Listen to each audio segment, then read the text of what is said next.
Hello friends, எல்லாரும் எப்படி இருக்கீங்க? இன்றைக்கி நம்ம வீடியோவில் கிருஷ்ண ஜெயந்திக்கு ரொம்பவே சூப்பராக ஈஸியாக செய்யக்கூடிய அளவுக்கு ஒரு 3 ரெசிபியை தான் பார்த்தீங்கன்னா இன்றைக்கி நம்ம வீடியோவில் பார்க்க போகிறோம். அவல் கார கொழுக்கட்டை பண்ணுறதுக்கு ஒரு பாத்திரத்தில் 1 கப் அளவுக்கு அவல் சேர்த்துக்கிறேன். பேப்பர் அவல் மட்டும் எடுக்காதீங்க, கெட்டி அவல், அப்புறம் மீடியமாக திக்காக இருக்கும் பாருங்கள், அந்த அவல் கூட எடுத்துக்கோங்க. ஒரே ஒரு முறை தண்ணியில் அவலை கழுவி எடுத்துக்கலாம். இப்போ இது கூட தண்ணி சேர்த்துட்டு ஊற வச்சுக்கலாம். அவல் நல்லா சாஃப்டாக ஊறி வரணும், ஆனால் தண்ணியாக இருக்கக்கூடாது. அவல் நல்லா ஊறி வந்ததுக்கப்புறமும் இதில் தண்ணி இருக்கக்கூடாது. அந்த மாதிரி நீங்கள் பார்த்து ஊற வச்சுக்கோங்க. தண்ணி கொஞ்சம் பார்த்து சேர்த்துக்கோங்க. அவல் முழுகிற அளவுக்கு கொஞ்சம் சேர்த்துக்கோங்க. இந்த அளவுக்கு சேர்த்தா கரெக்டாக இருக்கும். நல்லா ஊறட்டும். குறைஞ்சது ஒரு 20லேருந்து 30 நிமிஷத்துக்கு ஊற வச்சிங்கன்னா நல்லா சாஃப்டாக ஊறி வந்துடும். அரை மணி நேரத்துக்கு அவலை நல்லா ஊற வச்சு எடுத்துக்கிட்டேன். இடையில் ஒரு 10-15 நிமிஷம் அவல் ஊறினதுக்கப்புறமா கொஞ்சம் கலந்து கொடுத்துக்கோங்க. மேலே இருக்கிற அவெல்லாம் அடியில் போகிற மாதிரி கொஞ்சம் கலந்து கொடுத்துட்டு திரும்ப டைட்டாக நீங்கள் அழுத்தி வச்சிட்டிங்கன்னா நல்லா ஊறி வந்துடும். நான் அந்த மாதிரி தான் இப்போ ஊற வச்சு எடுத்து வச்சுருக்கேன். நல்லா சாஃப்டாக ஊறி இருக்கு பாருங்கள். அதே மாதிரி தண்ணியும் கொஞ்சம் கூட இல்லவே இல்லை பாருங்கள். இந்த மாதிரி நீங்கள் பார்த்து நீங்கள் தண்ணி கரெக்டாக நான் சொன்ன மாதிரி ஊற்றி ஊற வச்சு எடுத்துக்கோங்க. இப்போ ஒரு கடாயில் கொஞ்சமாக எண்ணெய் சேர்த்துக்கிறேன். எண்ணெய் நல்லா சூடேறினதும் கடுகு கொஞ்சம் சேர்த்துக்கிறேன். கடுகு நல்லா பொரிஞ்சதும் 1 டீஸ்பூன் கடலைப்பருப்பு, 1 டீஸ்பூன் உளுந்து சேர்த்துக்கிறேன். பருப்பு நல்லா பொன்னிறமாக வறுபட ஆரம்பித்ததும் 1/4 டீஸ்பூன் பெருங்காயத்தூள், கொஞ்சமாக கருவேப்பிலை பொடியாக நறுக்கி வச்சுருக்கேன், அதை சேர்த்துக்கிறேன். பச்சை மிளகாய் ஆப்ஷனல் தான், வரமிளகா கூட சேர்த்துக்கலாம். 2 பச்சை மிளகாவை கட் பண்ணி சேர்த்துக்கிறேன். கூடவே 4 டீஸ்பூன் தேங்காய் துருவல் சேர்த்துக்கிறேன். ஒரு கைப்பிடி அளவுக்கு கூட நீங்கள் எடுத்துக்கோங்க. கொழுக்கட்டைக்கு தேவையான அளவுக்கு உப்பு சேர்த்துக்கலாம். லைட்டாக தேங்காவை சேர்த்துட்டு கலந்து கொடுத்ததுக்கப்புறம் ஊற வச்சு எடுத்து வச்சுருக்கிற அவலை சேர்த்துடுறேன். இப்போ ஸ்டவ் ஆஃப் பண்ணிக்கலாம். நல்லா கலந்து கொடுத்துக்கலாம். எல்லாத்தையும் சேர்த்து நல்லா மிக்ஸ் பண்ணிக்கிட்டேன். நம்ம எடுத்து இப்படி பிடிக்கிறதுக்கு கரெக்டாக இருக்குது பாருங்கள். ரொம்ப இலக்கமாக இருந்துச்சுன்னா இந்த மாதிரி கொழுக்கட்டை பிடிக்க முடியாது. அவலை ரொம்ப நீங்கள் தண்ணியாக ஊற வச்சிட்டிங்க அப்படின்னா கொழுக்கட்டை பதத்துக்கு பிடிக்க முடியாது. நீங்கள் கரெக்டான பதத்தில் அவல் ஊற வச்சிங்கன்னா கொழுக்கட்டையை பர்ஃபெக்டாக செஞ்சு எடுக்கலாம். அவளோட எல்லாத்தையும் சேர்த்து நல்லா மிக்ஸ் பண்ணதுக்கப்புறமா கொஞ்சம் கொஞ்சமாக எடுத்து பிடி கொழுக்கட்டை மாதிரி பிடிச்சி எடுத்து வச்சுக்கலாம். எல்லாத்தையுமே இந்த மாதிரி பிடிச்சி எடுத்து வச்சுட்டு இப்போ வேக வச்சுக்கலாம். இட்லி பாத்திரத்தில் தண்ணி ஊற்றி வச்சுட்டேன். தண்ணி நல்லா கொதிக்க ஆரம்பித்ததுக்கப்புறமா இந்த மாதிரி ஒரு துணி போட்டுக்கோங்க. ஒரு காட்டன் துணி, வெள்ளை துணி போட்டுட்டு அதுக்கு மேலே நம்ம பிடிச்சி வச்சுருக்கிறத கொழுக்கட்டை எடுத்து வச்சுட்டு வேக வச்சுக்கலாம். தண்ணி விடாமல் இருக்கும், கொழுக்கட்டை சாப்பிட்றதுக்கு நல்லாயிருக்கும். அதனால் ஒரு துணி போட்டு பண்ணுங்கள். இப்போ மீதி இருக்கிற துணியை ஃபுல்லாக அப்படியே மூடி விட்டுடலாம். மேலே கரெக்டாக 10 நிமிஷம் நம்ம வேக வச்சோம்னாலே போதும். கொழுக்கட்டை ரொம்ப சூப்பராக பூ மாதிரி வந்துடும். 10 நிமிஷத்துக்கு கொழுக்கட்டையை நல்லா வேக வச்சு எடுத்துட்டேன். நல்லா வெந்து வந்துருச்சு. உடனே எடுக்கக்கூடாது, உடனே எடுத்திங்கன்னா உடஞ்சிரும். கொஞ்சம் லைட்டாக சூடு ஆற விட்டுட்டு அதுக்கப்புறமா அவல் கொழுக்கட்டையை எடுங்க. நல்லா கொஞ்சம் லைட்டாக சூடு ஆறினதுக்கப்புறமா நான் எடுத்துக்கிட்டேன். நல்லா சாஃப்டாக சூப்பராக கார கொழுக்கட்டை ரெடி ஆகிடுச்சு. அதுவும் அவலை வச்சு நம்ம கிருஷ்ணருக்கு பிடிச்ச அவலை வச்சு நம்ம கொழுக்கட்டை இன்றைக்கி பண்ணியிருக்கோம். 1 கப் அவல் பார்த்திங்கன்னா நான் எடுத்து வச்சுருக்கேன். நான் பார்த்திங்கன்னா சிவப்பு அவல் தான் பார்த்திங்கன்னா எடுத்திருக்கேன். அதே மாதிரி சிவப்பு அவல்லே பார்த்திங்கன்னா கெட்டி அவல் தான் எடுத்து வச்சுருக்கேன். நீங்கள் வெள்ளை அவல் கூட எடுத்துக்கலாம், கெட்டி அவல், பேப்பர் அவல் எது வேணாலும் எடுத்துக்கலாம். நான் எடுத்துருக்கிற கப்போட சைஸ் பார்த்திங்கன்னா 250 மில்லி. இந்த கப்பில் 1 கப் அளவுக்கு சிவப்பு அவல் சேர்த்துக்கிறேன். ஸ்டவ்வை பற்ற வச்சுக்கிட்டு ஸ்டவ் மேலே ஒரு கடாய் இல்லைனா ஒரு பேன் எடுத்துக்கோங்க. அதில் பார்த்திங்கன்னா அவலை சேர்த்துட்டு வறுத்து எடுத்துக்கணும். குறைஞ்சது 3லேருந்து 4 நிமிஷத்துக்கு அவலை பார்த்திங்கன்னா நல்லா வறுத்து எடுத்துக்கணும்.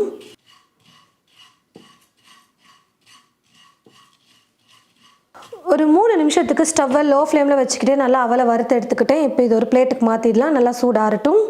ஸ்டவ் மேலே ஒரு பாத்திரம் வச்சுட்டு இந்த பாத்திரத்தில் பார்த்திங்கன்னா 1/2 கப் அளவுக்கு வெல்லம் சேர்த்துக்கிறேன். வெல்லம் கரையிறதுக்காக கொஞ்சமாக ஒரு 1/4 கப் அளவுக்கு தண்ணி சேர்த்துக்கிட்டால் போதும். வெல்லத்தில் தூசி கல்லெல்லாம் அதிகமாக இருக்குன்றதுனால நான் கரைச்சிட்டு வடிகட்டி யூஸ் பண்ணிக்க போகிறேன். வெல்லம் நல்லா கரைஞ்சி வந்துருச்சு. இப்போ நான் ஸ்டவ் ஆஃப் பண்ணிவிட்டு இதை எடுத்து வச்சுக்கிறேன். இப்போ வறுத்து வச்சுருக்கிற அவல் பார்த்திங்கன்னா நல்லா சூடாறி வந்துருச்சு. இது ஒரு மிக்ஸி ஜாருக்கு சேர்த்துட்டு கொஞ்சம் ரவை பதத்தில் இருக்கிற அளவுக்கு நம்ம அரைச்சி எடுத்துக்கலாம். ரொம்ப நைஸாக பவுடர் மாதிரி இருக்கக்கூடாது, கொஞ்சம் ரவை மாதிரி கொரப்பாக இருக்கிற மாதிரி அரைச்சா கரெக்டாக இருக்கும். நல்லா இது போல் கொஞ்சம் ரவை பதத்துக்கு நான் பார்த்திங்கன்னா அரைச்சி எடுத்துக்கிட்டேன். இப்போ ஸ்டவ் பற்ற வச்சுக்கிட்டு ஸ்டவ் மேலே ஒரு பேன் வச்சுட்டு பேன் நல்லா சூடேறினதும் நெய் 2 டீஸ்பூன் அளவுக்கு சேர்த்துக்கிறேன். நெய் லைட்டாக காஞ்சதுக்கப்புறம் முந்திரி கொஞ்சம் சேர்த்துக்கிறேன். முந்திரி லைட்டாக பொன்னிறமாக வர ஆரம்பித்ததுக்கப்புறம் உலர் திராட்சை கொஞ்சம் சேர்த்துக்கிறேன். முந்திரியும் திராட்சையும் நல்லா இப்போ பொரிஞ்சு வந்துருச்சு. இதை ஒரு பிளேட்டில் தனியாக எடுத்து வச்சுக்கலாம். இப்போது இந்த நெய் கூடவே 1/4 கப் அளவுக்கு தேங்காவை எடுத்து துருவி வச்சுருக்கேன். அந்த தேங்காய் துருவலை சேர்த்துட்டு வறுத்துக்கிறேன்.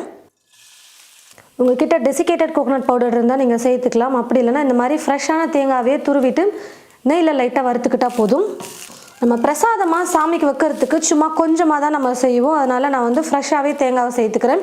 நம்ம உடனே அந்த பிரசாதத்தை எல்லாருக்கும் கொடுத்துருவோம். அதனால் ஒரே நாளில் லட்டு வந்து காலி ஆகிடுங்கிறதுனால நான் வந்து ஃப்ரெஷ்ஷாக தேங்காவை சேர்த்துக்கிறேன். ஒருவேளை நீங்கள் ஸ்டோர் பண்ணி வச்சு சாப்பிட்ற மாதிரி இருந்தால் தேங்காவை ஈரம் இல்லாமல் வெறும் கடாயில் நல்லா ட்ரையாக வறுத்துட்டு அதுக்கப்புறம் சேர்த்துக்கிட்டிங்கன்னா ஒரு 2-3 நாளைக்கு லட்டு வச்சு ஸ்டோர் பண்ணி சாப்பிட முடியும். 1 நிமிஷம் தேங்காவை நெய்யில் லைட்டாக வறுத்தா போதும். இப்போ இது கூட கரைச்சி எடுத்து வச்சுருக்கிற இந்த வெள்ளை கரைசலை வடிகட்டி சேர்த்துக்கிறேன். கூடவே ஏலக்காய் தூள் 1/4 டீஸ்பூன் சேர்த்துக்கிறேன். அரைச்சி எடுத்து வச்சுருக்கிற இந்த அவலையும் சேர்த்துக்கிறேன். ஸ்டவ்வை லோ ஃப்ளேமில் வச்சுட்டு அவலை சேர்த்துட்டு கலந்து கொடுத்துக்கலாம். வெறும் அவல் மட்டும் இல்லாமல் தேங்காவையும் சேர்த்துருக்கிறதுனால லட்டு வந்து பார்த்திங்கன்னா ரொம்ப சூப்பராக இருக்கும் சாப்பிட. நல்லா கொஞ்சம் கெட்டியான பதத்துக்கு வரட்டும். அது வரைக்கும் நம்ம குக் பண்ணிக்கலாம். கையில் உருண்டை பண்ணுற அளவுக்கு நல்லா கொஞ்சம் கெட்டியாக வரணும். இது போல் வெள்ளை கரைசல் ரெடி பண்ணிவிட்டு அதுக்கப்புறம் பொடி பண்ணி வச்சுருக்கிற இந்த அவலை சேர்த்துட்டு நம்ம குக் பண்ணும்பொழுது நல்லா குக் ஆகிட்டு வரும்பொழுது வந்து பார்த்திங்கன்னா நல்லா சாஃப்டாக இருக்கும். அவல் வந்து வெந்து வரும். அப்போ லட்டு பிடிச்சி கொடுக்கும்போது சாப்பிட்றவங்க ரொம்ப சூப்பராக விரும்பி சாப்பிடுவாங்க. நல்லா சாஃப்டாக இருக்கிறதுனால அவல் வந்து பார்த்திங்கன்னா இருந்த வெள்ளை கரைசல் எல்லாத்தையுமே நல்லா அப்சர்வ் பண்ணிக்கிச்சு. இப்போ சாஃப்டாக நல்லா குக் ஆகிட்டு வந்துருச்சு. அதே சமயம் நல்லா கெட்டியாக வந்துருச்சு பாருங்கள்.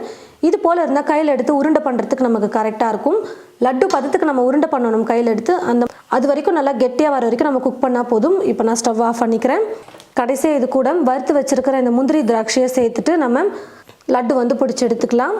கொஞ்சம் கையில் தொடுற அளவுக்கு சூடு குறையட்டும். கையில் எடுக்கிற அளவுக்கு ஓரளவுக்கு சூடு வந்து பார்த்திங்கன்னா குறைஞ்சி வந்துருச்சு. இப்போ நான் வந்து உருண்டை பண்ணிக்கிறேன். உங்களுக்கு லட்டு எந்த சைஸ்க்கு வேணுமோ அதுக்கேற்றது போல் உருண்டை பண்ணிக்கோங்க. நெய் கூட நீங்கள் தடவிக்கலாம். நான் ஏற்கனவே 2 டீஸ்பூன் அளவுக்கு நெய் சேர்த்ததுனால இப்போ அதிகமாக சேர்க்கல. நம்ம கொஞ்சமாக தான் லட்டு ரெடி பண்ணுறோம். இந்த மாதிரி முந்திரி திராட்சையாக மேலே இருக்கிற மாதிரி நம்ம வச்சு உருண்டை பண்ணும் போது இன்னும் அழகாக இருக்கும் லட்டு பார்க்கவே. ரொம்பவே டேஸ்டியாக அவலை வச்சு வந்து பார்த்திங்கன்னா லட்டு ரெடி பண்ணியாச்சு. வரக்கூடிய கிருஷ்ண ஜெயந்திக்கு நீங்கள் உங்களுடைய வீட்டில் கிருஷ்ணருக்கு ரொம்பவே பிடிச்ச அவலை யூஸ் பண்ணி நீங்கள் இது போல் லட்டு வந்து செஞ்சு பாருங்கள். ஒரு பாத்திரம் எடுத்துக்கிட்டு அந்த பாத்திரத்தில் 1 கப் அளவுக்கு அவல் வந்து சேர்த்துக்கிறேன். நான் எடுத்துருக்கிற அவல் வந்து பார்த்திங்கன்னா சிவப்பு அவல். நீங்கள் வெள்ளை அவல் கூட எடுத்துக்கலாம். அதே மாதிரி நான் வந்து கெட்டி அவல் தான் எடுத்திருக்கேன். வேணும்னா நீங்கள் பேப்பர் அவல் கூட எடுத்துக்கலாம். அதாவது லேசான அவல் இருக்கும் பார்த்தீங்களா, அது கூட எடுத்துக்கலாம். நான் வந்து 1 கப் அளவுக்கு சிவப்பு அவல் எடுத்து வச்சுருக்கேன். நான் எடுத்துருக்கிற கப்போட சைஸ் வந்து பார்த்திங்கன்னா 250 மில்லி. நீங்கள் ஏதாவது ஒரு கப் அளவு கூட நீங்கள் எடுத்துக்கோங்க. நான் சொல்கிற எல்லா பொருளையும் அதே கப்பில் அளந்து சேர்க்கும் போது கரெக்டாக இருக்கும். முதல்ல அவலை வந்து ஒரு பாத்திரத்தில் சேர்த்துட்டு தண்ணியில் ஒரு 2-3 முறை நல்லா நான் வந்து அலசி எடுத்துக்க போகிறேன். 2 முறை அவலை நல்லா அலசிட்டு தண்ணி இல்லாமல் இப்போ எடுத்து வச்சுருக்கேன். அவல் எடுத்த அதே கப்பில் 1/4 கப் அளவுக்கு தண்ணி வந்து பார்த்திங்கன்னா சேர்த்துக்க போகிறேன். ரொம்ப அதிகமாக தண்ணி சேர்க்க வேணாம். அவல் வந்து கொஞ்சம் சாஃப்டாக ஊறுறதுக்கு மட்டும் நம்ம தண்ணி சேர்த்தா போதும். ஒரு 2 நிமிஷம் அப்படியே இருக்கட்டும். அதுக்கப்புறம் திரும்பவும் வந்து பார்த்திங்கன்னா லைட்டாக கலந்து கொடுத்துட்டு வச்சோம்னா மேலே இருக்கிற அவல்லாம் நல்லா ஊறி வரும். நல்லா 2 நிமிஷத்துக்கு அவல் ஊறினதுக்கப்புறமா கொஞ்சம் லைட்டாக அப்படி கலந்து கொடுத்துக்கலாம். பாருங்கள், சேர்த்துருந்த தண்ணி ஃபுல்லாகவே நல்லா ட்ரை ஆகிடுச்சு. கொஞ்சம் லைட்டாக கலந்து கொடுத்து திரும்ப அழுத்தி விட்டுக்கலாம். அந்த ஈரப்பதத்துலேயே வந்து பார்த்திங்கன்னா நல்லா ஊறி வரும். உதிரியாக இருக்கணும். அதே சமயம் அவல் வந்து நல்லா சாஃப்டாகவும் இருக்கணும். அந்த மாதிரி பார்த்துக்கோங்க. திரும்பவும் ஒரு 2 நிமிஷம் அப்படியே விட்டுடலாம். குறைஞ்சது ஒரு 5 நிமிஷத்துக்கு நம்ம அவலை ஊற வைக்கணும். 2 நிமிஷத்துக்கு நல்லா ஊற வச்சுட்டு கலந்து கொடுத்துட்டு திரும்ப ஒரு 2 நிமிஷம் நம்ம ஊற வச்சுக்கலாம். நல்லா ஒரு 2 நிமிஷத்துக்கு அவலை வந்து பார்த்திங்கன்னா திரும்ப ஊற வச்சு எடுத்துக்கிட்டேன். மொத்தமாக ஒரு 4-5 நிமிஷம் ஊற வச்சுக்கோங்க. இப்போ வந்து பார்த்திங்கன்னா அவல் நல்லா சாஃப்டாக ஊறியும் வந்துருச்சு. நல்லா உதிரியாகவும் இருக்குது. இப்போது அவல் வந்து ரெடி பண்ணியாச்சு. ஸ்டவ்வை பற்ற வச்சுக்கிட்டு ஸ்டவ் மேலே ஒரு பாத்திரம் வச்சுட்டு இந்த பாத்திரத்தில் வந்து பார்த்திங்கன்னா 1/2 கப் அளவுக்கு வெல்லம் வந்து சேர்த்துக்க போகிறேன். வெல்லம் கரையிறதுக்காக மட்டும் சும்மா லைட்டாக தண்ணி வந்து சேர்த்துக்கிட்டால் போதும். கொஞ்சமாக ஒரு 2-3 டீஸ்பூன் அளவுக்கு சேர்த்துக்கிட்டால் போதும். வெல்லத்தில் தூசிக்கல்லாம் இருக்கும் அப்படிங்கிறதுனால நான் கரைச்சிட்டு வடிகட்டி யூஸ் பண்ணிக்க போகிறேன். நீங்கள் யூஸ் பண்ணுற வெல்லம் நல்லா சுத்தமான வெல்லமாக இருந்ததுன்னா நல்லா பொடியாக நீங்கள் இடிச்சுக்கோங்க. அப்படி இல்லைனா காய் துருவல், கேரட் துருவலில் வந்து நீங்கள் துருவிட்டு கூட அப்படியே அவலில் நீங்கள் சேர்த்து மிக்ஸ் பண்ணிக்கலாம். வெல்லத்துக்கு பதிலாக நாட்டு சர்க்கரை கூட நீங்கள் அப்படியே அவளோட சேர்த்து நீங்கள் இன்ஸ்டண்ட்டாக கலந்து கொடுத்துக்கலாம். சர்க்கரை வேணும்னாலும் சேர்த்துக்கலாம், வெள்ளை சர்க்கரை, அது உங்களோட விருப்பம் தான். வெல்லம் வந்து பார்த்தீங்கன்னா நல்லா இப்போ கரைஞ்சி வந்ததுக்கப்புறமா ஸ்டவ்வை லோ ஃப்ளேமில் வச்சுக்கிட்டு இப்போது இந்த பாத்திரத்தை எடுத்துகிட்டு ஸ்டவ் மேலே ஒரு பேன் வச்சுட்டு இந்த பேனில் இந்த வெள்ளை கரைசலை வடிகட்டி சேர்த்துக்கலாம். கூடவே ஒரு டீஸ்பூன் நெய் வந்து சேர்த்துக்கிறேன், ஃப்ளேவருக்காக நல்லாயிருக்கும். நெய் பிடிக்கலைன்னா நீங்கள் ஸ்கிப் பண்ணிக்கலாம். இப்போ இது கூட அவல் வந்து சேர்த்துக்கிறேன். ஸ்டவ்வை லோ ஃப்ளேமில் வச்சுட்டு இந்த அவலை வந்து சேர்த்துட்டு கலந்து கொடுத்துக்கலாம். இப்போ இது கூடவே 1/4 டீஸ்பூன் அளவுக்கு ஏலக்காய் தூள் வந்து சேர்த்துக்கிறேன். பாருங்கள் ஃப்ரெண்ட்ஸ், வெள்ளை கரைசலை வந்து அவல் நல்லா அப்சர்வ் பண்ணிக்கிச்சு. இப்போ நான் ஸ்டவ் ஆஃப் பண்ணிக்கிறேன். இப்போ இது கூட வந்து பார்த்தீங்கன்னா ஸ்டவ் ஆஃப் பண்ணதுக்கப்புறமா தேங்காய் வந்து நான் சேர்த்துக்க போகிறேன். தேங்காவை அந்த மேலே இருக்கிற ப்ரௌன் கலர் இல்லாமல் துருவி எடுத்து வச்சுருக்கேன். தேங்காய் உங்களுக்கு எந்த அளவுக்கு பிடிக்குமோ அதுக்கேற்றது போல் நீங்கள் வந்து அளவு வந்து சேர்த்துக்கலாம். நான் வந்து நல்லா கொஞ்சம் டைட்டாக அழுத்தி 1/4 கப் அளவுக்கு வந்து பார்த்தீங்கன்னா தேங்காய் துருவல் எடுத்து வச்சுருக்கேன். அதையும் சேர்த்துட்டு லைட்டாக கலந்து கொடுத்துக்க போகிறேன். குழஞ்சிருக்கக்கூடாது, அவல் வந்து முழுசாக தெரியணும். அதனால் ரொம்ப கரண்டி வச்சு கலந்து கொடுத்துட்டே இல்லாமல் லைட்டாக கலந்து கொடுத்துக்கிட்டா போதும். ரொம்பவே சிம்பிளான பிரசாதம் அப்படின்னு சொன்னால் இந்த அவல் ஸ்வீட்டை வந்து நம்ம சொல்லலாம்.